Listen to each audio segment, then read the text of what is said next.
I have prepared many pages to read. Sometimes, instead of you are trying to say something and find the words, it's easier to read something which is, in agreement with your thinking. So I'll do that a little bit also. So today I'm supposed to speak on mental health, which is the last talk of this visit. And in addition to my Buddhist studies, I'm fond of reading books on education, on health, on science of course for layman's reading, and a number of things. So I'm basically a jack of all, master of none. So when I was planning to come for this talk, especially for today's talk, I started reading a little bit about this Authentic Happiness by Martin Seligman. He is today known as the Guru of Happiness. I have at least 6-7 of his books. I read some of them, then forget, then read some of them, things like that. So in that book it says that for the last half century, psychology has been consumed with a single topic only. There is mental illness. And he says we have done quite well, and now we can measure one's fuzzy concepts. Once those concepts are very fuzzy concepts like depression, schizophrenia, alcoholism, and all these things now today, you can measure with considerable precision about their genetics, their biochemistry, and their psychological causes, and also learned how to relieve these disorders, things like that. So that means we are paying a lot of attention to mental illness, which is a good news, because that is the most neglected thing. People always try to, correct problems on the physical level. In ancient times, when people had even physical sickness and illness, they don't have a cure. So when they face a kind of person who is very ill and have no idea how to cure it, then they would say, this person is haunted.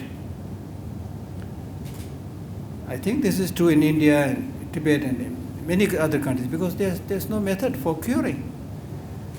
And then what they would do is invite probably a sadhu or guruji or somebody said to be good in exorcism, and then that person would also has no means, no power, so that person would start beating that sick person. By miracle, some of them gets cured, but others not, of course. And then that person who is already physically very ill and could not be cured by such method, then they would say, this ghost in this person is really horrible one. So it should really, the sick person should be really punished very severely. And they used to punish that person so much that he would be killed.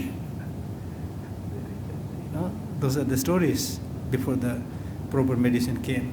Then even these days, if you visit some of the, medical laboratories and old, museums and things like that, when people had some brain damage, then they would really almost like they bring an axe and slit it into two pieces, You can still, I've seen those things, the old rudimentary instruments that they have used. So we struggle much how to cure these things. So that's what he's saying. The good thing is now people are paying attention to that. But he says, but this progress has come at a high cost. Relieving the states that make life miserable, it seems, has made building the states that make life worth living less of a priority. Relieving the state that make a life miserable has made, the meaning that they pay so much attention to that, that other than that, building the states that make life worth living less of a priority. So that is a point that must be noted, right? So healing mental illness is not really helping somebody just relieve the pain. The very aim of education should, as we say, be human flourishment, so that the person becomes really flourishing, happy, peaceful, not just without sickness. This table also has no sickness. It's free from any sickness. So that's good, but nothing, amazing. So more than the absence of illness, the person should have that peace and happiness and stamina and strength, being able to smile and being able to love and being able to, happily walk with other people. That must be there. So that's, I think, what he's saying. But people want more than just to correct their weakness. They want lives imbued with meaning, not just to fidget until they die. Imbued with meaning. Now, when we say the meaning of human life, what do you think? This is a question that has been asked several times. People might give different answers, but I follow His Holiness the Dalai Lama and also some other thinkers. For them, meaning of human life is happiness. So happiness means basically satisfaction, a satisfied life. If your life is satisfied, then you are happy, right? So there's the meaning. So the time has come finally, the time has finally arrived for a science that seeks to understand positive emotion, build strength and virtue, and provide guideposts for finding what Aristotle called the good life. So not just absence of illness, but presence of positive emotions. Yet the scientific evidence makes it seem unlikely that you can change your level of happiness in any sustainable way. Still, the science has not come with evidence saying that you can make almost like limitless progress or sustainable progress. It suggests that we each have a fixed range. That's what the science says for happiness, just as do for weight. Just as the dieters almost always regain the weight they lose. Sad people don't become lastingly happy, and happy people don't become lastingly sad. That's what the scientists think. But this is not what many spiritual traditions believe. At least Buddhists do not believe in that. The Buddhists think that you can, reach a very high level of happiness from where there is no sliding back. That is possible. So I wanted to tell you that story. So here it is really important when we talk about the mental health. Here what is really important is, first of all, a clear recognition that we all want happiness. Not only happiness, but a long-lasting happiness. That yearning, that wish has nothing to do with religion. Nothing to do with religion. You are born like that, and that is actually good news. The fact that you are born wanting happiness. The child, the first thing that the child does is crying. The child is crying for happiness. He's saying there is some problem, some suffering, I want happiness. He came with that. That is the child's slogan. So for me, that is very good news. So that is showing you that if you make the right choice, move in the right direction, make the right attempt, you can be, at the highest, you can be completely happy, or even at the lesser kind of degree, you can be relatively happy all the time. That is possible.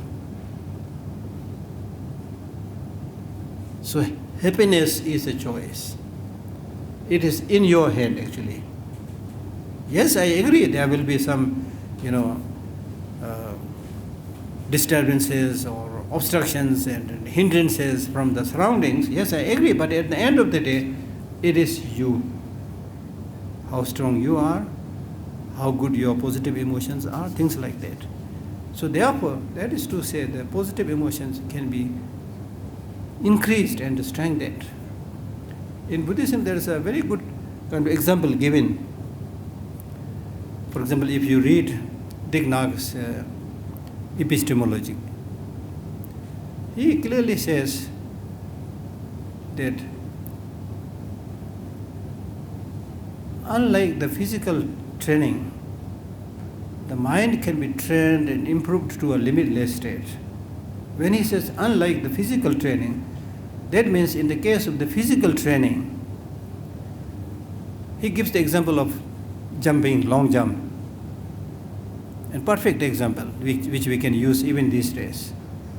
You may be the world's number one in long jump, the world's gold medalist in long jump. Even after that, if you continue to train, certainly you can make some improvement. Not to the extent that you will be able to jump from one mountain to another mountain. It will never happen. Because the basis on which you are giving training is physical, material. Anything that is physical, material, by definition, is limited. Similarly, the heat of water, if you boil it, become hotter and hotter, 100 degrees centigrade, still boil it, it will disappear into vapor. It will not become hotter. That is nature of anything that is material, physical. Unlike the material, physical object, in the case of the mind, you keep on training. I mean, in your case, you started from ABCD, then you did your university, PhD, scholar, 5, 6 different degrees. Still, I don't think there's anybody who says, now I can't learn, I can't improve, unless you are mentally sick or something, It is possible. This is amazing. Right? It is possible. So we need to, this is actually very good news. So when talking of mental health, what we need to realize, number one, is you need to make it very clear. And I have been encouraging people to put stickers on the walls in front of you, because we forget all the time, you see. You should write there, I want a long-lasting happiness. It's a reminder. Then you should figure out, if you want long-lasting happiness, what are the sources for that long-lasting happiness? When you ask such question, then you will naturally come to yourself. When you say, I want happiness, who is this I who want happiness? That's a very philosophical question, So for the moment, forget about this I, but at least when you say I want happiness, you are saying I want physical happiness, mental happiness, or physical health, mental health. That's very clear. No problem in that.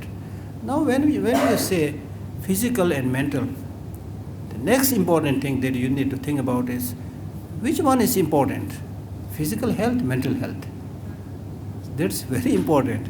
Most of us today in the world taking care more or less only of the physical health, not the mental health. Okay, if you're mentally ill in the sense of some disruption in your brain and things like that, then of course, because it's related to the physical states, there may be some treatment. But somebody without any kind of those things has some problem, then people give some medication, but it's actually making the situation worse. So the first thing is you need to have a clear recognition which one of these two is the real boss. Your boss is your mind or your body. Make it very clear. I've asked this question to many people, and then people say, my mind is my boss. If your mind is your boss, that is fine. But when you say my boss, naturally your boss has to be a nice one, right? One with love, one with compassion, one with wisdom. So look at your mind. Your mind being your boss is no problem. But what kind of mind? Is it something that is predominantly controlled by, negative emotions, or one that is predominantly controlled by wisdom, unconditioned love? Which one? So unfortunately, you will find it is one which is predominantly controlled by narrow-mindedness, short-sightedness, division, many unhealthy trends, selfishness, things like that. That's why you get the mental problem as well as the physical problem. Your physical problem is very much related to your way of thinking. When your mind, changes a little bit, immediately you can feel the tension in your body. You can feel for example, if you get very angry, you get headache. What other example you need? People just forget the mind. They think it's all can be rectified, with the body, just like a motor, इसका पुर्जा खराब हो गया, उसको निकालो, नया लगा दो. ऐसा नहीं होता आजकल. This is what people think, you see. The whole the Western medical system is, whichever part is wrong, take that out, treat that. Only there's no holistic treatment. So when we talk about mental health, we need to first of all have this. We should have this holistic treatment, which is very much there in the Buddhist teaching, and which is very much there in the Tibetan medicine system, and I think it's there in the Ayurvedic system, and also many of the ancient Indian philosophical traditions. We need to revive those traditions back and take a holistic approach. The need to take holistic approach is because when you get this mental illness or unhealthy trend, your whole body is disturbed. The flow of energy is disturbed. In one of the sutra by Buddha, he clearly says, actually to really make you understand clearly, he says, even if you want to be handsome and beautiful, you must have a calm mind. I read it in a sutra. And then he answered this by saying that I'm saying this because if you are calm and compassionate, there may be proper flow and circulation of blood in your body, including circulation of blood in your face, which will make your cheeks radiant, beautiful. Absolutely true. Then of course breathing exercise that we are all talking about. Ordinarily we don't even breathe properly these days. We are breathing only from here, talking from here, things like that. So there is no proper, exhalation, inhalation, things like that. So therefore, mind is really this invisible. If you have difficulty understanding mind, then understand it as an energy. The energy, just like the electric current. You don't see the current flowing in that electric wire. Electric wire is your body. Okay, the mind is the current flowing in that wire. Your being not able to see the flow of current in the electric wire doesn't mean it is not there. If you don't believe, touch it. If you don't believe, push the button. There will be light, which means electric current is flowing. So similarly, there is this energy called mind within all of us. So therefore, one very, erudite scholar, actually a great tantric, said to be somewhere in 6th century, I think somewhere, Guhya Garbha. I read a number of 6, 7, 8 different letters he is said to have written, from India to the Tibetan, advice to the Tibetan monks and the scholars, advice to the Tibetan, lay people, 5, 6 advice to the Tibetan kings and ministers. So it is said that he was invited, he could not go, so he wrote all these letters. So in that text, there's a very, very challenging, teaching that he wrote there, where he says, knowledge of the substance, material substance, is very poor knowledge. Knowledge of the substance, technology, whatever, that is what he's saying. Knowledge of substance, material substance is a very poor knowledge. That means one who has a rich knowledge of the mind is really a great scholar. But unfortunately, we are all focusing on knowing the material things. Even with the body, the material part, not so much of the mind. And especially when you encounter great upheavals like this pandemic and so forth, unless you have the inner mental resources, you will not know how to live. Because we are, number one, we have this inborn selfishness, self-cherishing attitude. Plus, in this material world, we are taught to chase after material objects and be happy with the material pursuits. And inside खोखला, अंदर में कुछ भी नहीं है. It's like a room. It's like your old house, which you locked it and went somewhere and did not come back for 3-4 years. Now what you will find? It's dilapidating, gathered with dust, cobwebs all around, our mind, honestly speaking, is like that. Much of the problem, difficulties, in whatever form that we are seeing today, is clear indication of starvation of the mind. Clear indication of starvation of the mind, I'm saying. Spiritual starvation, mental starvation. Just as we need food for the body, we need food for the mind.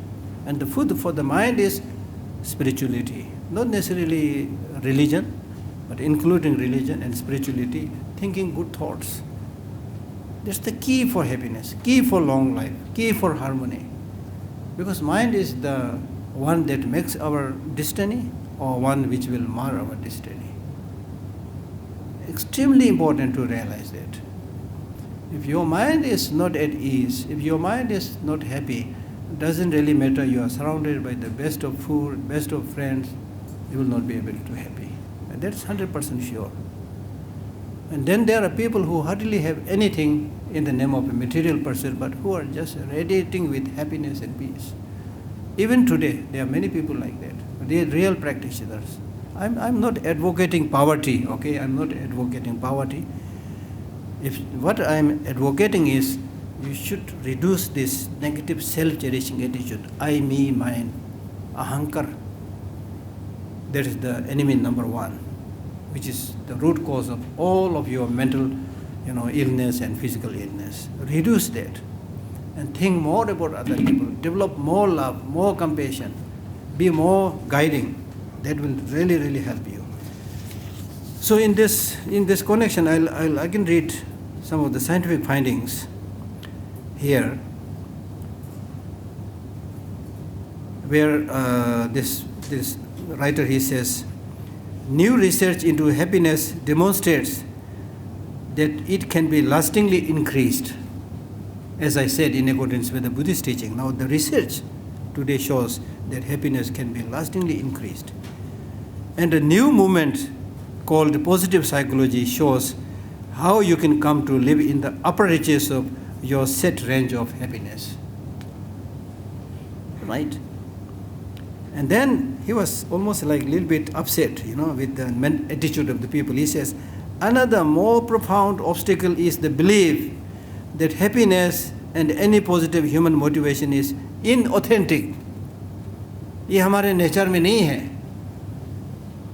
हमारे nature में साले को मारो, चोर करो, ठगीदा करो, किसी तरह से पैसा कमाओ. That's authentic. That's what we think. We may not say it, but that's really how we think. आजकल दुनिया में पैसे के लिए सब कुछ करने के लिए तैयार है. Most of the people. Of course, there will always be a handful of good people. But otherwise, really, you don't have to go far. Just look around and you'll find everything is sold. And almost everything can be bought by money. And people talk so much about value of this car, value of this bungalow, value of this, that. Not many people talk about the value of human beings.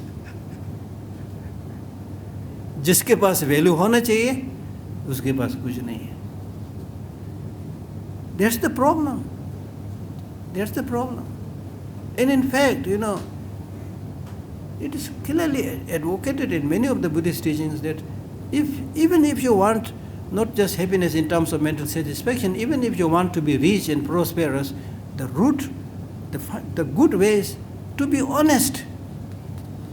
So they don't have to get scared with the income tax and the bank and things like that, you see. But unfortunately, we forget. And then even the president, prime minister, before or after that, end up in the jail. Things like that. We have so many examples like that, right? So therefore he's saying another more profound obstacle is the belief that happiness and any positive human motivation is inauthentic. I call this pervasive view about human nature, which recurs across many cultures, the rotten to the core dogma. Sara hua soch vichare. He says this thinking is sara hua soch vichare. Rotten to the core dogma. Freud, the Swiss psychologist, Freud dragged this doctrine into 20th century, defining all of civilization as just an elaborate defense against basic conflict over infantile sexuality and aggression. In spite of the widespread acceptance of the rotten to the core dogma in the religious and secular world, religion may be here, that's what he's saying. There is not a thread of evidence that strength and virtue are derived from negative motivation. It's a very important point to be noted. Strength and virtue are not derived from negative motivation, they are derived from positive motivation. When you do the right thing, develop the positive emotions, then you have no reason to have any kind of fear, no reason to experience any kind of instability, right? So you will be forever, can stand like a lion.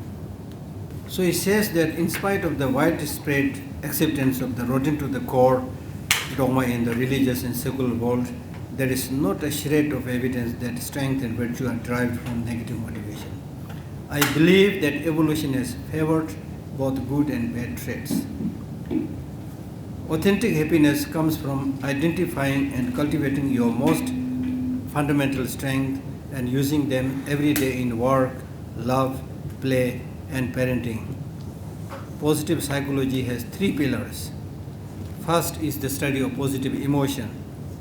Second is the study of positive traits. Foremost among them the strengths and virtues, but also the abilities such as intelligence and athleticism. Third is the study of positive institutions such as democracy, that is the surrounding situation, democracy, strong families, and free inquiry that supports the virtues, which in turn support the positive emotions. So, a lot of things are said. Then he did an experiment with a group of nuns. That's very interesting. He talks about 2 nuns. These 2 nuns, along with 178 of their sisters, thereby became subjects in the most remarkable study of happiness and longevity ever done. Unlike Nevadans or Uttahans, the people who live in Nevada and Utah said to be basically, so unlike those people who live in more prosperous cities like than those who are Nevadans or Uttahans, these nuns lead routine and sheltered lives. They all eat roughly the same bland diet. ज़्यादा कुछ नहीं होता इनके पास. It was discovered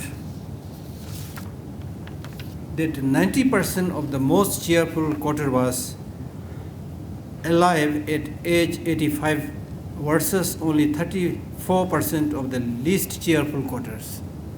So whether you are cheerful or not cheerful makes a huge difference. Research showed that none of these factors made a huge difference, only the amount of positive feeling expressed in the sketch. So it seems that a happy nun is a long-lived nun. So that is the point. Happy nun is a long-lived nun. So that is the kind of conclusion that he got from this research. So those elderly nuns who lived very, very long, they were always smiling, always happy, so they lived over 85 and so forth. Now His Holiness the Dalai Lama is now 87. And he said repeatedly that he is going to live 113 years. Even these days, when he is 87 years old, you will always see him, laughing, smiling, very happy, and mind also very clear. It's a clear example. And I had the luck of seeing his senior Guruji tutor also when he was over 80, full of radiance and happiness. Right? So that's the thing. So anyway, in Tibetan, for health, we use a word which is called Thotin in Tibetan, which means you should use those which is suitable to you and don't use those which is not suitable to you. I think this is a very good definition. In terms of food also, if you really want physical health, you should be very, very, you know, disciplined in what you eat. There is another Tibetan saying which says, all human illnesses are illnesses from food. Imagine in those days. Now today, of course, and all illnesses of horse are due to running too much. Right? So we eat, I don't know what we don't eat really. So all illnesses come from there. I can never forget this comment made by a very young, skinny, little Indian boy when I was working in His Holiness office. So during the lunch break, I used to come to the crossroad just to chat and socialize.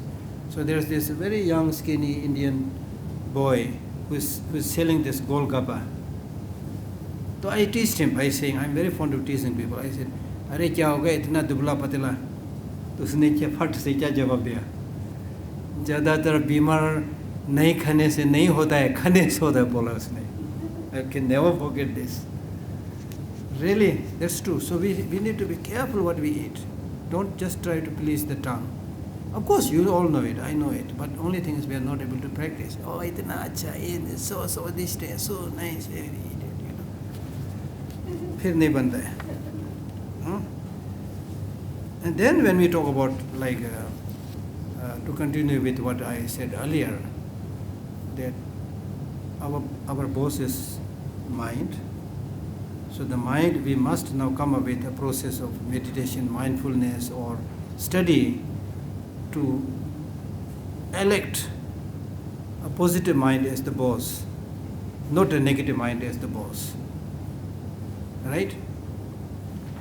So that means now we need to make it a point to reduce the negative emotions.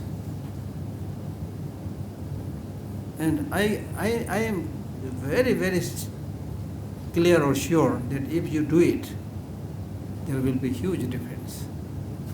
And you can see the change in your health also. So find out, you have many negative emotions, I have many negative emotions, out of which see which one of has a predominant presence in you. ज़्यादा गुस्सा वाला है तो गुस्सा काम करो, blood pressure अपना आप कम हो जाएगा, ठीक है ना, हेडेक अपना आप कम हो जाएगा. We are not doing it, you know, it's so clear.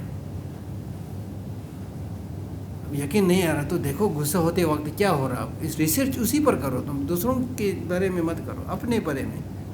जब गुस्सा होता है फिर तुम क्या करता है, सिर भी अपना बाल भी नोचता है, कप प्लेट भी नीचे फेंक देता है, चिल्लाता है. उसके बाद क्या होता है फिर, आंख भी ठीक से नहीं देख रहा है, आंख लाल हो रहा है, बिकम वेरी अगली, फ्राइटनिंग, भूतनी बन जाता है, भूत भी बन, really Bhootni is like that, भूत इज लाइक दैट. अच्छा नहीं है, it's not good for your health also. So reduce that.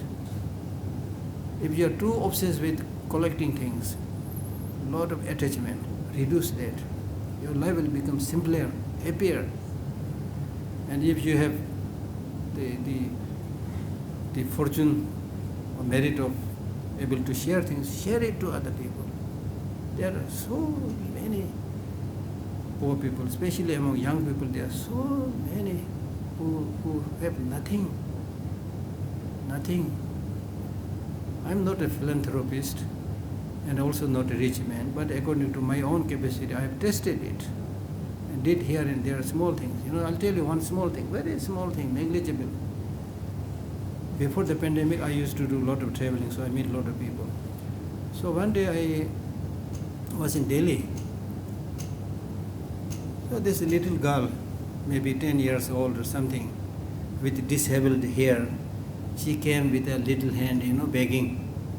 So normally when I see this little hand begging, I feel almost like crying, feel very sad.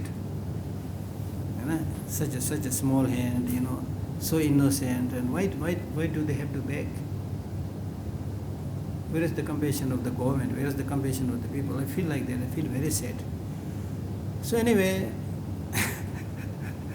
all I did was just give 10 rupees, which means of course nothing to me. Then, after I gave 10 rupees, and then I went on the other side of the road to catch a three-wheeler. She was still standing there looking at me. And when I sat in the three-wheeler and about to move, a little hand doing like this, just 10 rupees, imagine. Just 10 rupees can, give so much peace and happiness in the mind of the people. Always saying, develop compassion, develop compassion, develop compassion. Because if you have this one quality, compassion, what is compassion? Compassion means thinking that all sentient beings are without suffering. If you are somebody who really not only talks about it, but who has this genuine feeling, he will naturally come out and do something for other people. That is how you can change the world. And the Buddha in his sutra, he clearly said, if you have one quality in the palm of your hand, you have all the qualities in the palm of your hand. And what is that quality? Great compassion. As I already defined, great compassion means the wish that others should not have suffering. If you genuinely have that, you will always be nice to other people. Always. And there are 100,000 reasons to be nice to other people. All this seemingly gentleman, PhD, doctor, scientist, whatever. At the external appearance, everybody looks good, but deep down there is nobody who is not suffering. And that's why His Holiness the Dalai Lama said, our compassion is almost like superficial compassion, fake compassion, because we develop compassion and some kind of concern and feeling to people who have nothing. But when we see the Bollywood actor, actresses, Hollywood actor, actresses, the rich people moving in fancy cars, things like that, there is no trace of compassion. And instead we will think, how nice if I'm also like him, how nice if I'm also able to move in that car. Actually, these people who are supposed to be in the higher circle, in one sense, they are much more destructive than those poor people. These poor people are suffering due to shortage of material facilities, but they are not doing many destructive things. The so-called educated people, rich people, powerful people, they are the ones who run the society, not in the right way, in the wrong way. They are the ones who do the bureaucracy, even doing for simple thing, you have to go here, go there, go there. Clearly showing no compassion. You see? So that's why the society doesn't function well. That's why people think, shortcut hi chalega, whatever that means. See? So therefore, if you develop just one compassion, if you have that feeling of concern for other people, you will not exploit them, you will not deceive them, you will not cheat them, And from your own side, whether you believe in God or not God, that's not the issue. The issue is you use your common sense and live that morally correct life. You have no regret. You get sick, no regret. Sick to sab hona hai, lekin maine kuch bura to nahi kiya. The other day I also mentioned many of the sicknesses, illness that we have are not only our negative ways of life, wrong lifestyle, but also lack of punya. Punya nahi kamata आजकल कोई भी.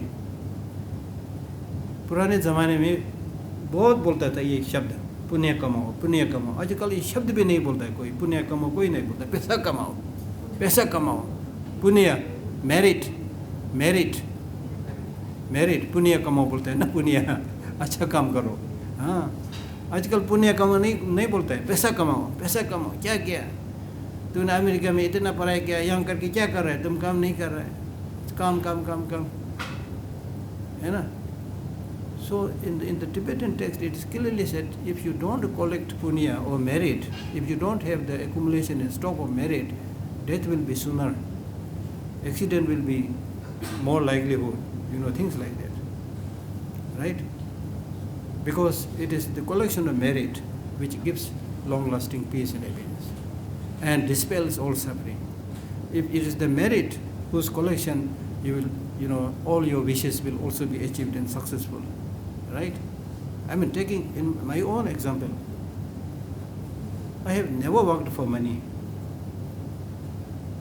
I'm not saying that all my works are free and I don't get salary. I'm not saying that. But I never worked hard try to find a place where I get money, lot of money. Never did that. Not because I'm a good person, but because I'm stupid. But that stupidity in the end came out to be good for me.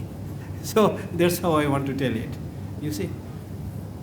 But I never suffered from having no food, no clothing, nothing. In the school, of course, you study, all you do is study. 11 years in the school, Tibetan refugee school, there's hardly any decent kind of food, clothing, of course, just survival. Then immediately after the 11th class, I got like tuberculosis and sick. Many, students studying there, they got this kind of problem. Then after that, I joined the Institute of Buddhist Dialectics, studying there for 13 years, the top Buddhist philosophical things. And if I have like 15 rupees in a month, then I used to think I'm so rich. In the beginning, the monastery used to give 5 rupees to each monk in a month. Later on, they increased to 15 rupees. We were happy. We are happy.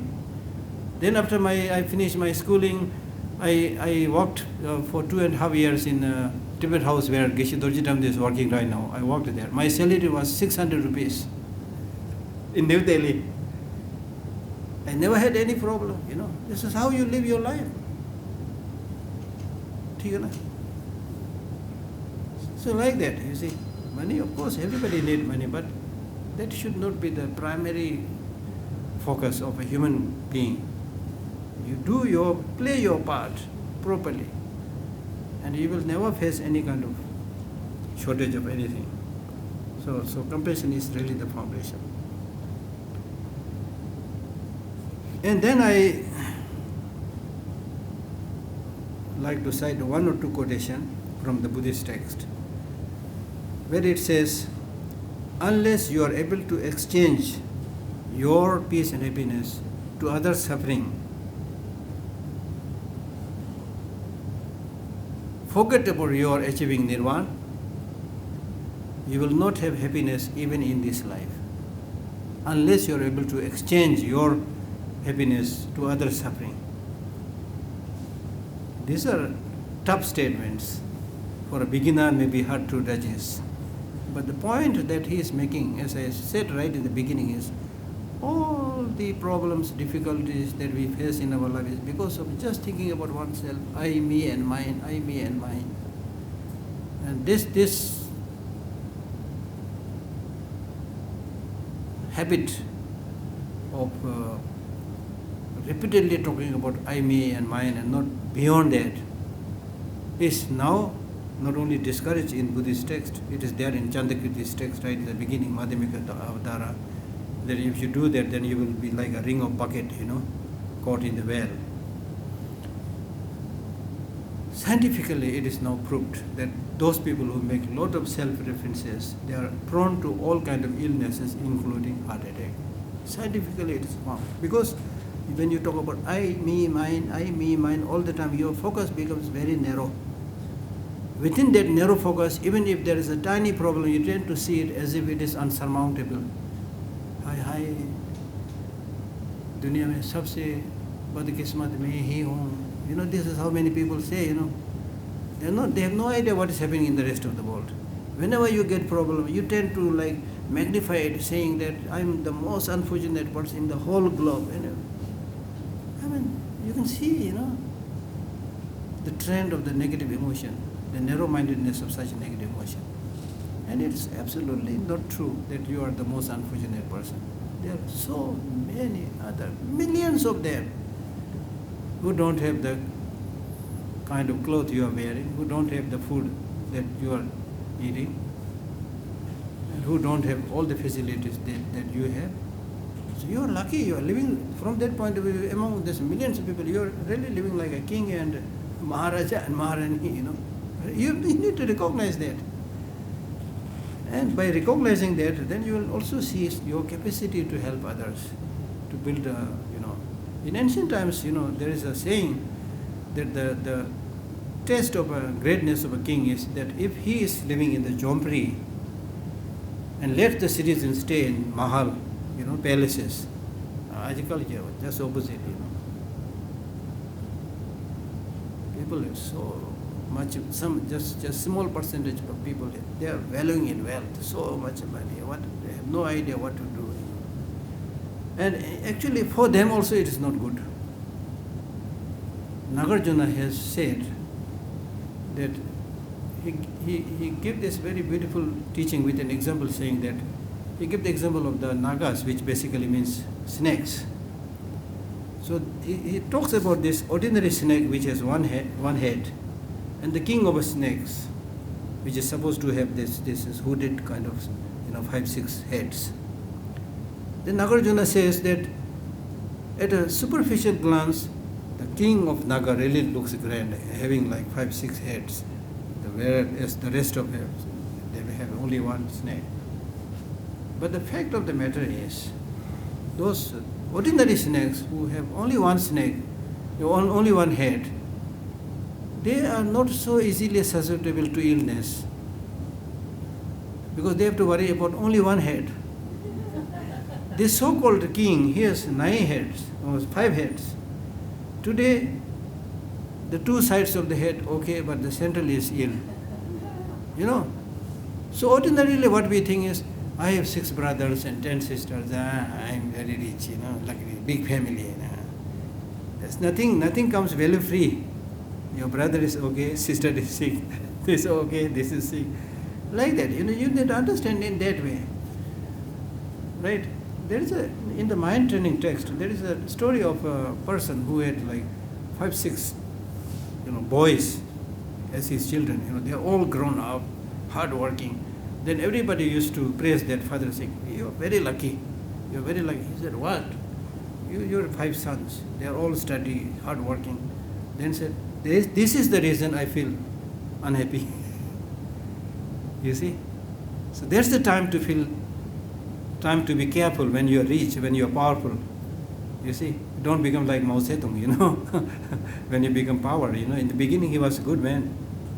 He was trying to work for the peasants, but when he got the power, he got completely corrupted by power, absolutely corrupted by power. And then 75 million people lost their life. 75 million people lost their life during his tenure.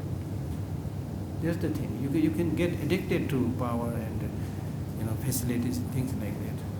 All this we need certain facilities, but there's no point to get obsessed with it. It's not good for you when others don't have anything.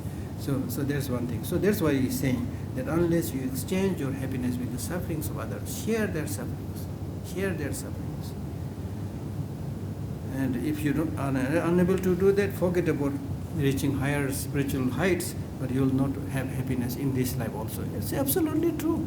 And then Shantideva, he gives an example of the relationship between the Malik and the Naukar.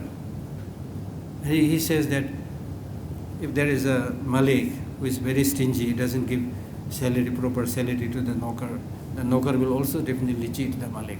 He also knows the way. Sala chor bol karke phir he will also know how to cheat it. So they will not help each other. Both will have problem. So like that, right?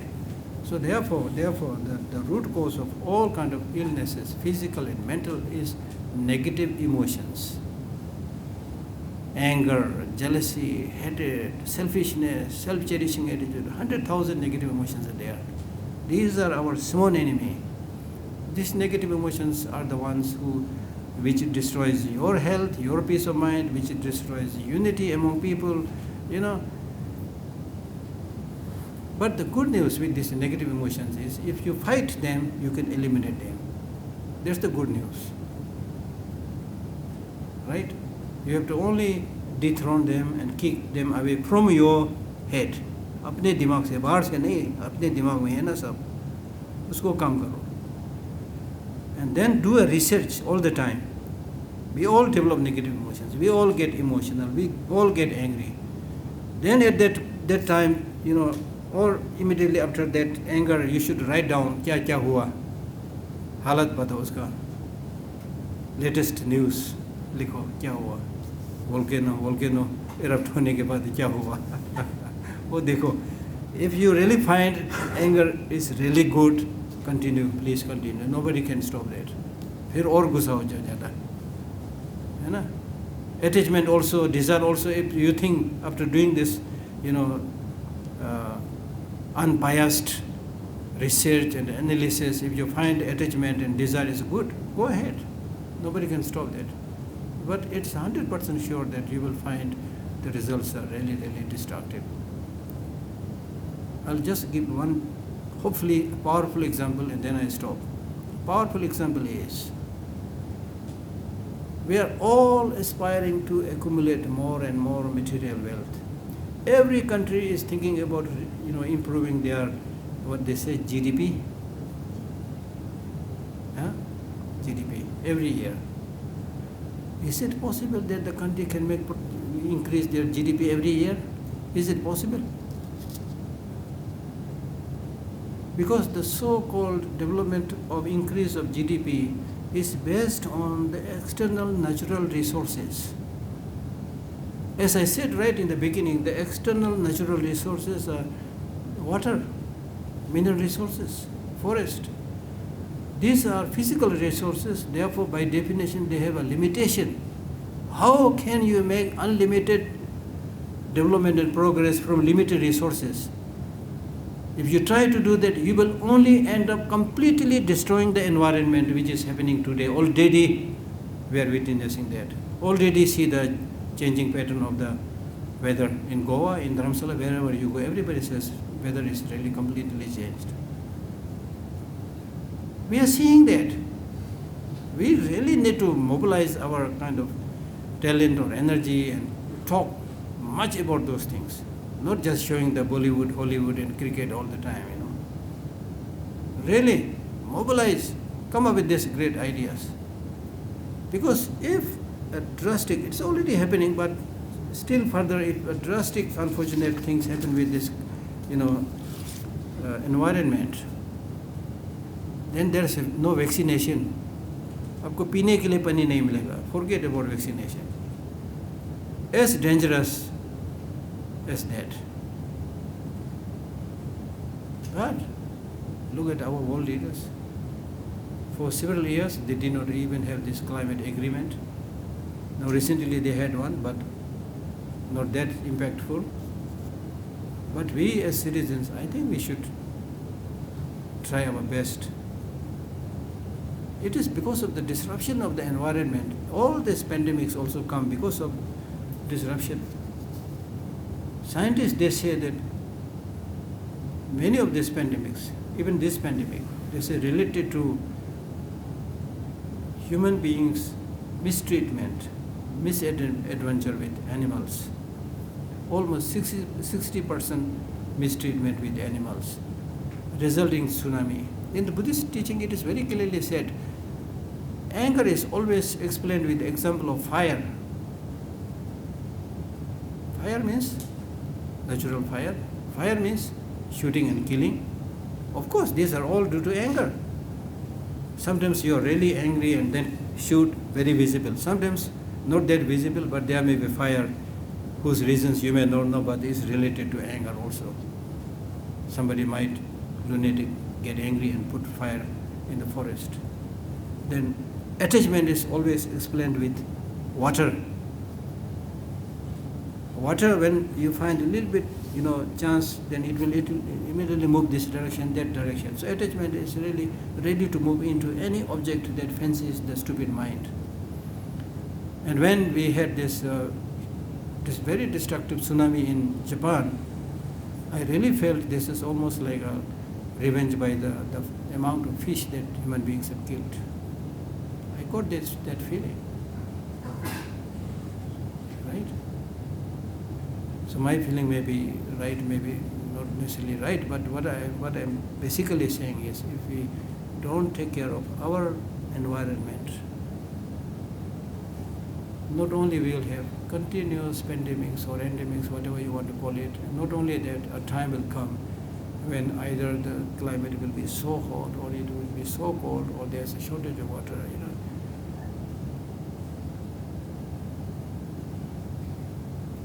all these things.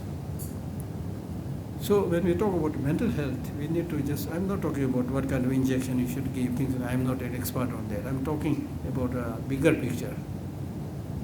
all these illnesses come due to destruction of environment. Therefore, we must keep our environment clean, protect the global environment as much as possible, and don't misuse water, don't misuse electricity, Be very careful, even if you are paying money, don't waste it. There's no fun wasting it, right? So we can save energy, we can save water, things like that. That's one thing. Then more importantly, the internal environment must be holistic and positive, and don't give much chance to the negative emotions. And if you want to become a practitioner, then you should say firmly and strongly to the negative emotions. You should say, gone are the days when you cheated me. Gone are the days, because in those days I have not thought much about destructiveness of you anger, you attachment. Now I know. Now get lost. I will never allow you anger to come and sit peacefully in my mind. I will never allow attachment to come and sit peacefully in my mind. So those are the tactics. Personify these negative emotions and don't allow them to come. It's not easy, but you can do it. If you do it, you will find, when you change your mental perspective, suddenly when your mind is at ease, for example, when you have a holidaying mood, right, or preparing for a picnic, at that time everybody looks good, It's not the case people change that morning to suit your temperament, but because of your change of mood and temperament, and when you meet people, it looks nice, the weather also looks nice. Even when others say it is so hot, you may not say it's so hot, or it looks good. You see, I've seen people going for picnic with a lot of preparation, and then suddenly there is a downpour, including hailstorm. Still people enjoying singing, dancing. It's mental attitude. And then there are other occasions when everything is fine, friends are there, plenty of food, nice out, still grumbling and not happy. It's all mind. So the moment you change your attitude a little bit towards everything, everything will appear nice and good. So don't be so kind of fussy about small things. Okay? So that's what I wanted to say. Thank you. So I'll stop here. Thank you.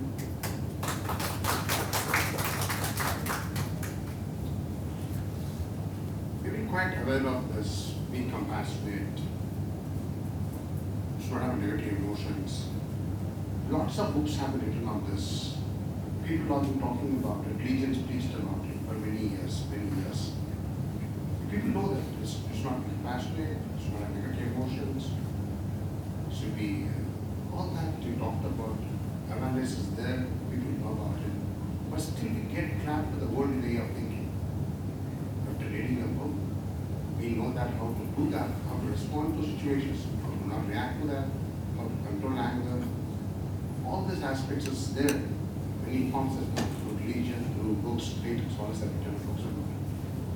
And after doing all that, still we get trapped by go back to the old way of living. Why does it happen to you one day? Because you need to practice. Because unless you, for example, just now, you are saying that you return to that old die habit despite of your having knowledge about compassion and things like that, because you are more attuned, more habituated with that way of thinking and doing. So therefore, now you need to attune your way of thinking more towards compassion, practice more and more, and you will adopt that habit. It will come automatically. It will take time, but it will. What we call that righteous indignation. Huh? Righteous indignation. You see like skinny boy, give an example that he suffered, you feel compassionate, you feel you are a little unhappy about it. You said rich people just go by car, they don't look at it. It's kind of feeling you have, emotions you have. Yeah. Do you call that emotions the right emotions? Or But that is also right emotion, yes. Emotion, or yes. that you're just suffering with that emotion. Yes. So how can one call No, there are two emotions? things. Ordinary, this difference between ordinary suffering and kind of suffering that you develop when you develop compassion. In fact, the Hindi word for compassion is karuna, which literally translated means stopping the bliss. That means when you show that concern towards suffering of other people, your mind also becomes a little bit unease, because you feel a little bit disturbed. So that kind of disturbance or a feeling of uneasiness by showing concern to other people and the kind of suffering and disturbance that you get ordinarily, these are two different. Because when you experience that kind of disturbance by developing compassion and concern to others, then it's like the waves on the surface of an ocean. The waves on the surface of ocean are there, but deep down the ocean has no turbulence. It's completely calm and quiet. So similarly, your compassion, deep down, there is strength, because you intentionally cultivated it. You intentionally thought of well-being of others. On the surface, there is some different disturbance. So that disturbance will not disturb you, to your inner core. That is the difference. But when you develop ordinary suffering, then you are completely shaken up from your core, because that is not based on any logic or any reason. It's based on negative emotion. That's the difference. Yeah. Okay.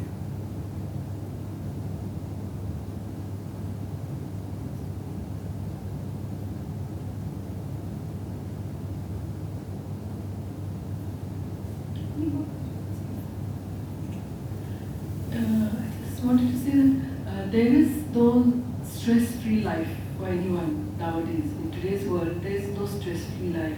How can you detach yourself from an environment which is completely stressed? Because most of the stress which comes on to people comes externally. So, I mean, how do you detach yourself from this stress? I mean, you need to be able to. I mean, I understand what you were explaining earlier, but I think this is the most difficult thing for anyone to do. Lotus is born in a mud. Lotus born in a mud, but does not get sweet. How does it do it? So we need to do something like that. Not easy, but not easy doesn't mean you can't do it, because you should live your life in such a way that you remain detached from the rest of the happenings. Detached means, detached does not mean that you should not get connected to other people. You get connected to other people, but you should not get stuck in the quagmire of unhealthy things that is happening around. Just like a lotus, as I said. That's not easy. Then another way of doing things is, you don't have to run where everybody is running. See whether you can do that also. One of the major problems in today's world is people are running simply because others are running. They have no clue, no idea what they are doing. Some runnings are some meaning because you need to get your food and clothing, but there are many other runnings, rat race that we are doing, where you have no clue what you are doing, simply running because this is the lifestyle. You are also a modern man. The way you walk in New York Street and other things is different. It's not how we walk here. I mean, so therefore, you should have this what you call as integrity. Integrity. If you have to walk where others walk, then it means you will walk into hell. Majority will go into hell probably. Majority, I think so. So that's the wrong direction, right? So you should have that courage to go in the right direction when the majority, even if the majority are going in the wrong direction, right? So there are many ways, right? So just in the name of some people are very good saying, she's a good worker, he's a good one. Then you also think like that and work like that. You should learn when to say no. There is a book called When to Say No. There is a book. Have you read that book? There is a book. So I'm studying that. There is a book which says When to Say No. Enough is enough. His Holiness the Dalai Lama gives a very good advice. He says 50-50, meaning 50% for this life, 50% for next life or spiritual practice. ऐसा नहीं कि सवेरे से शाम तक गधे की तरह काम करते रहो, सांस लेने का भी जगह नहीं, दौड़ते रहो. Example that was given by the author about the nuns, 60% were happy. So how much of it is also the environment? From childhood, if they were in this particular nunnery, they have a certain kind of lifestyle. Yes. Balance. So all that would also lead to that. Absolutely. For us, for example, a man today or a woman today, if you are already in that continuous, like my brother said, situation, so maybe perhaps if you step back for a while, at least a short time, then go back, then Exactly. you have the time to strengthen your mind. Yes. Otherwise, how does one strengthen our mind in that situation all the time? Yes. Like a little sapling, Yes. plant. You need something to protect. Yes. The point that he is making is, the main point he is making is, the happier you are, healthier you are, you will also live long life. That is the conclusion he made. Now your question is correct in the sense that why these nuns are more happy than other people. One, because they do spiritual practice, which we don't do. That's the biggest, I think, plus. Then also surrounded by other practicing nuns, so there will be less disturbance. I would say less disturbance, but the nuns not necessarily mean they're all like fine and good, no disagreement. It's not always not like this. But it will be probably less rushed. And then also he's saying that food is really not a big issue because they don't have, very special food, but bland food, but they are happy with that, things like that. So there are things we can do, there are things that are difficult, but so therefore in your, as I already mentioned, 50-50, something like that. So in our ordinary life, yes, it's easier to say but difficult to practice because you have to work in such a situation for your family, for your things like that. Then 9 to 5 to karna hi padega aapko kaam, that is thing. And after 5 you have actually a lot of time for yourself. Then once in a week you also have holidays, or maybe things like that, So recharging the battery is the point. Recharging the battery. If you just keep on using the battery, and I'm glad that you raised this issue. I'm not going to spend much time, but this article that came, I think last year before, 2 years before, Tibetan Buddhism-based compassion training eases doctor burnout. It's an article that came out there from Mayo Clinic in America.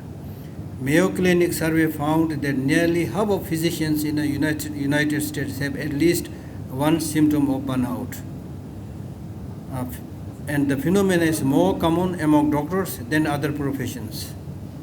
ठीक है ना? So there's this story of one surgeon is also there. So the reason is she had 3 years after completing her residency training in 2011, surgeon Carla Heck found herself in the throes of job burnout. There's compassion fatigue, compassion burnout, job burnout.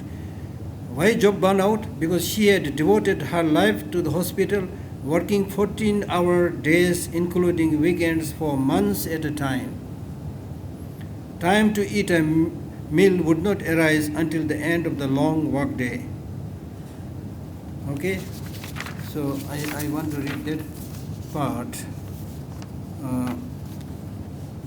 So this lady Heck represents a growing number of physicians experiencing job burnout, characterized by emotional exhaustion, cynicism, and a low sense of personal accomplishment. A 2011 survey by the Mayo Clinic found nearly half of physicians in the United States have at least one symptom of burnout, and the phenomena is more common among doctors than other professions, as I already read. The type of burnout called compassion fatigue. That's the point. One reason that you experience that burnout is compassion fatigue, because you are simply doing things for money and you have no sense of responsibility for the good of other people and things like that. There's no love, no compassion. You're simply doing it for the money. These doctors are professionally very well trained doctors. So for 2-3 years they do it excellently. But then how long they are going to do that, because they don't have that love and that compassion, you see. So they experience that. I always give this contrary, I give the example of the mothers. The mothers who carry the child in their womb for 9 months, then looking after the child for at least several years, day in and day out. I have not heard many of these mothers suffering from compassion fatigue. This is my reason. In fact, after this article, they interviewed me. So I used this point. These mothers are not necessarily professional, well-trained, but they don't suffer from burnout. There may be 1 or 2 cases, but not much, because they have love for their children. This, I think, is a very important point. Okay? So somewhere here it says, it gives an example of how the vehicles, cars run by continuously charging the battery. And if you don't, then you will not be able to run that car anymore.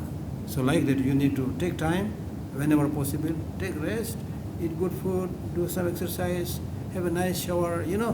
All this makes huge difference based on my own personal experience, right? You become as a better person, forget that particular job for a while, do something else. Don't meddle with everybody. Charge your battery, then I think you will be fine. Yeah, that's the only way. If you have time, then at least for 1 week or 2 weeks, 1 month, go for retreat, do some spiritual practice, meditation, yoga, things like that. Thank you very much, everyone, especially Yeshita for coming all the way from Dharamshala to remind us to be happy and to remind us to give happiness to others, a little happiness which we have, to share it with all of us the people around us.